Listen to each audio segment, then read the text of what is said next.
এখান থেকে বহুত কষ্ট হয়, হিন্দি বাংলা হয়ে গেছে আমার 3-10-15 জনের টাইলি তারপর সিএনজিটা পার করতে হয়। আর আমি সকা সাম্পা সব কিছু ভাঙি যাবে।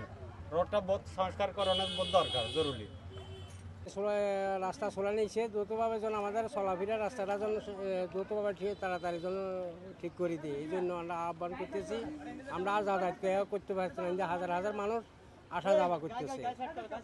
আর কি 50,000 মাছ আছে এক গ নেই, 50,000 মাছ জ্বালা যা বসাইছি 10,000 জ্বালা হয়েছি ব্যাগ শেষ মিশু ব্যাগ খানি চলে। এখনও জ্বালার পরে আমার 3,000 মানে এখন হাইতে এখন ওষুধ লাগছে 4,000 টাকার ওষুধ লইছি, বেড়েলা কিছু আর লইতে পারি না।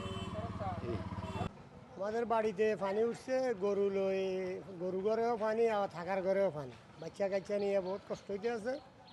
আর ঘরে পানি এখন নামছে, নামার পরেও ঘরে কাদামাটি, তারপরে যাই জিনিস ক্ষয়ক্ষতি হয়েছে বেশি। এর আগের বন্যাও আমার 6-7 কানি জমিনের ধান লাগাইয়া ধান সব তো হয়ে গেছে, নষ্ট হয়ে গেছে।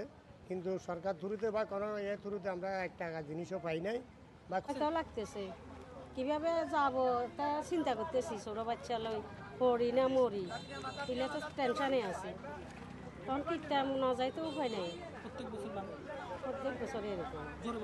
প্রত্যেক বছরে এরকম হয়, এই রাস্তাটা ভাঙ্গি যায় পানির হতে। জন্য আমরা করি এই যে ডেলিভারি রুগী, তারপরে এমনি রুগী মুরব্বীরা এটা ফারুক ধরে না, এই যে মানুষের খানা দানা কিছুই নেই। তো এখন আমরা রোড কোনোরকম চলবে, আমরা নিজস্ব লোক লই আরো কেন কাজ করে লোক করলে আমরা কোনোরকম সমান করে দিয়ে লোক পারবে, মানুষ চলাচলা যন্ত্র করতে পারে, এটাই।